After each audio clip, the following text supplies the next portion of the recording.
حکیم اقبال مرحوم میرا شاگرد بھی ہے، مجھ سے اس نے تعلیم حاصل کی اور وہ اکثر اپنے ویلاگ میں یہی کہتا ہے کہ میاں صاحب جو ہیں وہ میرے باپ کی جگہ، الحمدللہ وہ میرا شاگرد ہے۔ حکیم شہباز صاحب کے جو تشخیص ہے وہ میں نے آج خود اپنی آنکھوں سے بالکل حقیقت اور 100% پایا۔ یہ میں اسے تسلیم کرتا ہوں۔ یہ بلوچستان سے، سندھ سے، کے پی سے، کراچی سے جتنے بھی یہ مریض آئے ہیں میں نے خود دیکھا ہے، جو انہوں نے ایسے ہاتھ صرف 2-3 سیکنڈ میں ہاتھ دیکھ کر بتایا ہے، ان لوگوں نے وہی تسلیم کیا، اور جب میں نے بھی ان کی نبض دیکھی تو وہی چیز تھی۔ میں ان سے 100% نہیں 110% متفق ہوں۔ میں نے ان کا فارما کاپی ہے وہ بھی دیکھا ہے، اور میں نوجوان حکیموں سے یہی اپیل کروں گا کہ وہ بھی سیکھیں۔ میں شہباز صاحب کو اپنی توقع سے زیادہ قابل پایا، اچھا پایا۔ الرحمن الرحیم۔ پیارے بھائی اور بہنوں، السلام علیکم ورحمۃ اللہ وبرکاتہ۔ امید ہے کہ آپ سب خیریت سے ہوں گے۔ میں ہوں آپ کا میزبان حکیم شہباز حسین نوان، اور آپ اس وقت دیکھ رہے ہیں Hakim Shahbaz herbal TV on YouTube. India سے ایک طبیب بھائی ہیں، انہوں نے دوسرا سوال یہ کیا ہے اپنے میسیج میں کہ مردانہ امراض میں بالخصوص خشک سرد جب مزاج ہوتا ہے اور اس میں انسان کے جو خصیے ہیں اگر وہ چھوٹے ہو جائیں، ان میں سکڑاؤ آ جائے، تو اس کا کیسے علاج کیا جائے؟ دیکھیں، پہلی بات یہ ہے کہ میرے پیارے بھائی، آپ بھی جو انڈیا سے سوال کرنے والے ہیں اور دوسرے بھی تمام جتنے بھی ہمارے دیکھنے والے ہیں، اس چینل کو دیکھنے والے ہیں، ان سب کی خدمت میں یہ گزارش ہے کہ جب خشکی سردی ہوگی تو قدرتی طور پر یہ قانون قدرت ہے کہ انسانی جسم میں سکڑاؤ کی کیفیت جو ہے وہ پیدا ہوگی۔ وہ سکڑاؤ خصیوں میں بھی ہو سکتا ہے، پھیپھڑوں میں بھی ہو سکتا ہے، گردوں میں بھی ہو سکتا ہے، کہیں بھی ہو سکتا ہے۔ اب اصول علاج جو ہے وہ ایک ہی ہے کہ خشکی سردی کا خاتمہ کرنا۔ دیکھیں، جو طبیب مزاجوں کو نہیں سمجھتے، یا ایسے لوگ جن کو مزاجوں پر مکمل عبور نہیں، گرپ نہیں، وہ تو مجرباتی علاج وہ کرتے ہیں۔ اب ان بھائی نے یہ سوال کیا ہے کہ علاج بتائیں، تو پیارے بھائی یہ تو فطرتی سی بات ہے، خشک سرد مزاج ہے، اس میں کینسر ہو، مردانہ کمزوری ہو یا کچھ بھی ہو، اس کا علاج صرف ایک ہے کہ خشکی سردی کو گرمی خشکی اور گرمی تری میں تبدیل کیا جائے۔ اب اس کے لیے آپ نے وہی طریقہ اختیار کرنا ہے جو ہم نے اپنی ویڈیوز میں بے شمار دفعہ بیان کیا ہے۔ قانون مفرد اعضاء کا یہی اصول علاج ہے کہ خشکی سردی جو ہے اس کو دو چیزیں ہوتی ہیں۔ کئی لوگ خشکی سردی کو پہلے خشکی گرمی میں تبدیل کرتے ہیں اور اس کے بعد پھر گرمی خشکی یا گرمی تری میں تبدیل کرتے ہیں۔ یہ بھی چلیں ایک ٹھیک طریقہ کار ہے، لیکن اس میں پریکٹیکلی جب ہم کرتے ہیں تو ہم یہ دیکھتے ہیں کہ بہت ساری پیچیدگیاں آتی ہیں۔ بعض اوقات عضلاتی جو مزاج ہوتا ہے، دیکھیں یہ خشک سرد مزاج میں بھی ہے اور خشک گرم مزاج میں بھی ہے۔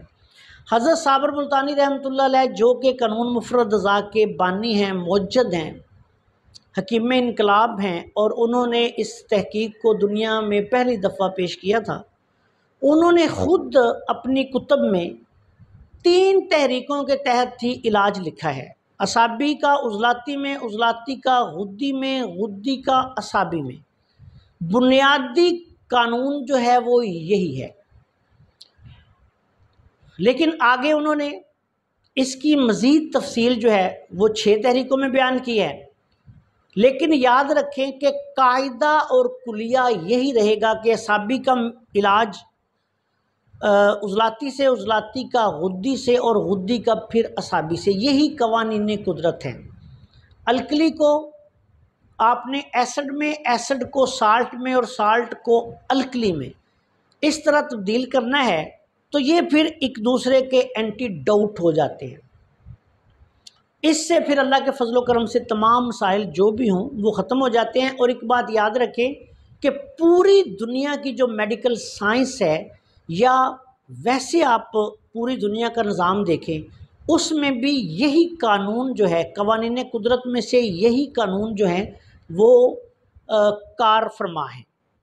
تو اس لیے آپ نے جب بھی ایسے مریض کا علاج کرنا ہے یہ بات یاد رکھیں، کوشش یہ کریں، اور یہی احسن طریقہ ہے۔ کئی لوگ جو اس پہ اعتراض کرتے ہیں ان بیچاروں کو سمجھ نہیں ہوتی، وہ اسرار و رموز کو سمجھ نہیں پاتے، ان کی پریکٹس نہیں ہوتی اور ان کا اس درجے کا نالج نہیں ہوتا کہ یہ باتیں یاد رکھنے والی ہیں کہ کم از کم 20 سال کوئی بندہ فن طب میں یا کسی بھی فن میں لگاتا ہے تو پھر جا کے وہ اس فن کا ماہر بنتا ہے۔ تو یہ لوگ جو بلا وجہ ادھر ادھر کی ہانک رہے ہوتے ہیں یہ صرف کتابی علم کی حد تک محدود ہوتے ہیں۔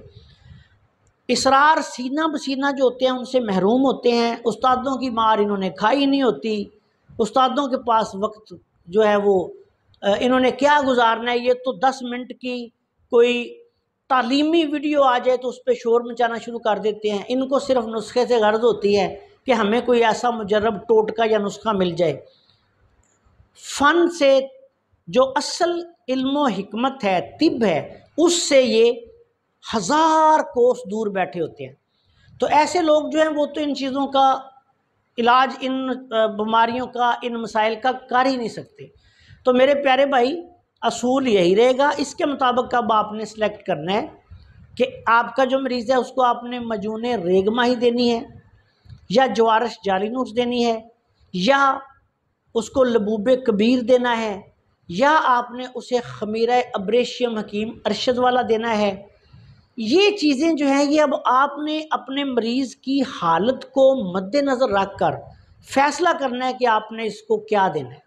لبوب نمبر 5 دینا ہے، مقوی نمبر 5 دینی ہے، یا آپ نے کوئی اور اس کو ایسا بہترین فارمولہ دینا ہے جو ان مزاجوں کے مطابق ہو۔ اور پھر جب خشکی سردی کی کیفیت آپ دیکھیں گے کہ وہ باڈی میں کس حد تک ہے تو اس کے بعد پھر آپ نے یہ بھی فیصلہ کرنا ہے کہ پہلے میں اس مریض کو خشک گرم کروں یا گرم خشک کروں یا گرم تر کروں۔ اگر آپ کو اتنی سمجھ نہیں کہ آپ کیا اس کو کریں تو پھر یاد رکھیں وہی صابر ملتانی صاحب والا فارمولہ کہ آپ نے مریض کو اعصابی سے عضلاتی، عضلاتی سے غدی اور غدی سے اعصابی کرنا ہے۔ اور ایک اور بات آپ کو بتا دوں، یہ نسخہ نویسی کی ایک بہت ہی بڑی چیز ہے، بہت بڑا راز ہے کہ جب آپ نے نسخہ لکھنا ہے، دیکھیں ایک مزاج میں 1000 ادویات ہوتی ہیں۔ ان ادویات میں آپ دیکھیں مثال کے طور پہ آپ تر گرم لے لیں مزاج یا کوئی مزاج لے لیں، اس میں ایسی ادویات بھی ہیں جو چھاتی کے لیے مفید ہیں، ایسی ادویات بھی ہیں جو معدہ کے لیے مفید ہیں، ایسی ادویات بھی ہوتی ہیں جو قلب کے لیے مفید ہیں، ایسی ادویات بھی ہوتی ہیں جو مردانہ طاقت کے لیے مخصوص ہیں، ایسی ادویات بھی ہوتی ہیں جو اعصابی کمزوری کے لیے ہیں۔ اب آپ نے یہ فیصلہ کرنا ہے کہ اب جو آپ کے پاس ایک مریض آیا ہے اس کی حالت کیا ہے، اس کی کیا ضرورت ہے۔ اگر فرض کریں خشک سرد مزاج ہے، خشک سرد مزاج میں جب معدے کے مسائل ہوں گے تو پھر آپ نے معدے کے متعلقہ جو ادویات ہے وہ استعمال کروانی ہے، اس کو اجوائن دیسی دینی ہے، اس کو آپ نے پودینے کا استعمال کروانا ہے، آپ نے ادرک کا، سنڈ کا، اس طرح کی ادویات کا استعمال کروانا ہے۔ لیکن اگر اس کو معدے کے متعلقہ مسائل نہیں ہیں، اگر اس کو مردانہ کمزوری کے متعلقہ مسائل ہیں تو پھر آپ نے اسی مزاج میں رہتے ہوئے جیسے زعفران ہے وہ آپ نے استعمال کروانا ہے، یا آپ نے اسی مزاج میں دیکھیں کہ مقویات ہیں، مثال کے طور پہ بادام ہے، کھجور ہے، اخروٹ ہے، بکڑا ہے اور اس طرح کی بے شمار چیزیں ہیں، وہ دیکھیں گے کہ آپ پھر اس کی ضرورت کے مطابق آپ استعمال کروائیں گے۔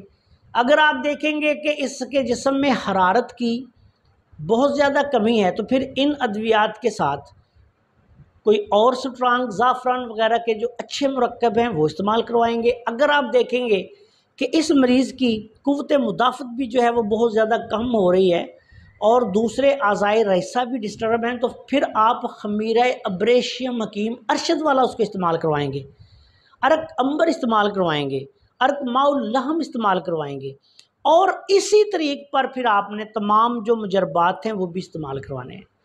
تو اس طریقہ سے یہ جو ہے وہ ایک ایسا نسخہ نویسی کا طریقہ کار ہے جس پہ عمل کر کے اپنے علاج معالجہ کرنا ہے، اور اس کے لیے پھر آپ کو علم طب میں مہارت بھی ہونی چاہیے اور آپ کو تجربہ بھی ہونا چاہیے کہ آپ نے کیسے اپنے مریضوں کا علاج کرنا ہے۔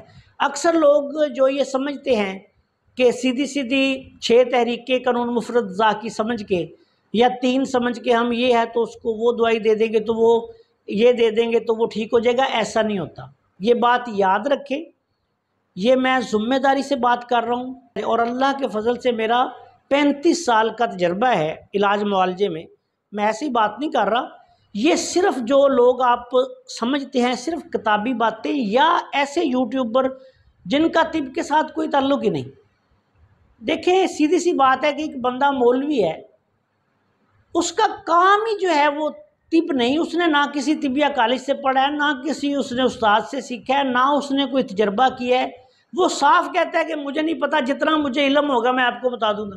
اب آپ لوگ فرض کریں کوئی بھی اس کی ویڈیوز دیکھ کے اس کے پیچھے چلے گا تو پھر اس مولوی کا تو بیچارے کا کوئی قصور نہیں کہ اس نے تو یوٹیوب سے صرف ویوز لینے کے لیے، چند روپے کمانے کے لیے اس نے تو ایک ویڈیو بنا کے ٹھوک دی یوٹیوب پہ۔ اب یہ تو آگے اس کو دیکھنے والے بندے کا یہ اتنا جو ہے وہ مائنڈ ہونا چاہیے کہ بھئی یہ بندہ جو ہے اس کا تو طب کے ساتھ کوئی تعلق ہی نہیں، نو کوس تعلق نہیں۔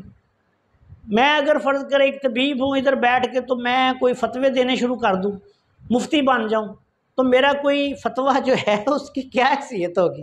اسی طرح ایسے جو غیر متعلقہ لوگ ہیں جو یوٹیوبر ہیں اس میں کوئی شک نہیں، لیکن یوٹیوب پہ وہ کام کرنے والے اور ان کے چینلز پہ تو آپ دیکھیں گے تو اینٹیں بنانے سے لے کے چارپائیاں بننے سے لے کے حکمت کے موضوعات تک ویڈیوز ہوں گی، کہیں وہ تویز گنڈے بتا رہے ہوں گے تو کہیں وہ آپ کو جن نکالنے کے طریقے بتا رہے ہوں گے، کہیں عملیات پڑھا رہے ہوں گے تو کہیں درس قرآن دے رہے ہوں گے۔